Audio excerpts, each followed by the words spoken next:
আমন্ত্রিত হয়েও দিল্লির রামলীলা ময়দানে নতুন রাজ্য মন্ত্রিসভায় শপথ যোগ দিলেন না বিহারের মুখ্যমন্ত্রী তথা এনডিএ শরিক জেডিইউ সুপ্রিমো নীতিশ কুমার।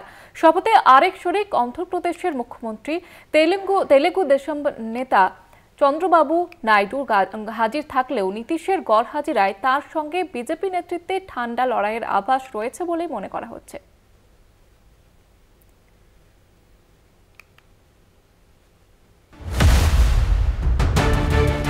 কেন্দ্রে একটানা ৩ দফা ক্ষমতায় থাকলেও দিল্লি বিধানসভায় ২৭ বছর জয় অধরা ছিল বিজেপির। স্বভাবতই লোকসভা ভোটের পর রাজধানীর বিজয় কেন্দ্রের শাসক দলের কাছে বিশেষ গুরুত্ব পেয়েছিল। তাই বৃহস্পতিবার রামলীলা ময়দানে নতুন সরকারের শপথ অনুষ্ঠানে হাজির ছিলেন প্রধানমন্ত্রী নরেন্দ্র মোদী সহ বিজেপির তাবড় নেতৃত্ব। বিজেপি শাসিত রাজ্যের মুখ্যমন্ত্রীদের পাশাপাশি শপথে আমন্ত্রণ জানানো হয় তেলুগু দেশমের নেতা অন্ধ্রপ্রদেশের মুখ্যমন্ত্রী চন্দ্রবাবু নাইডু, জনতা দল ইউনাইটেডের নেতা বিহারের মুখ্যমন্ত্রী নীতিশ কুমার সহ অন্য এনডিএ শরিক দলকে। সেখানে উল্লেখযোগ্য অনুপস্থিতি একমাত্র নীতিশ কুমার।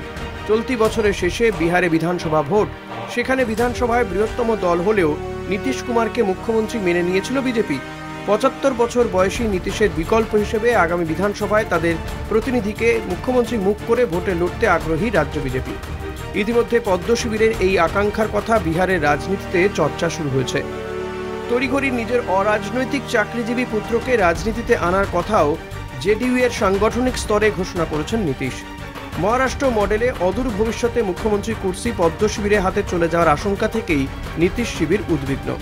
আবার একক বরিষ্ঠতা হারানো বর্তমান লোকসভায় নরেন্দ্র মোদীকে নীতিশ চন্দ্রবাবুর মতো শরিক নেতাদের ওপর ভরসা করতে হচ্ছে।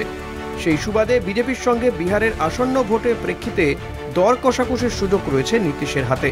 ফলে মোদীর উপস্থিতিতে হওয়া এদিনের শপথ গ্রহণের অনুষ্ঠান এড়িয়ে যাওয়ার নেপথ্যে সেই সম্ভাব্য দর কষাকষির ইঙ্গিত মিলেছে বলেই রাজনৈতিক মহলের চর্চা। যদিও জেডিইউ সূত্রে জানা গিয়েছে পূর্ব নির্ধারিত দলীয় কর্মসূচি প্রগতি যাত্রায় ব্যস্ত থাকার কারণে তিনি দিল্লি যেতে পারেননি। দলের প্রতিনিধি হিসেবে কেন্দ্রীয় মন্ত্রী রাজীব রঞ্জন সিনহা ও কার্যনির্বাহী সভাপতি সঞ্জয় ঝা শপথে হাজির ছিলেন।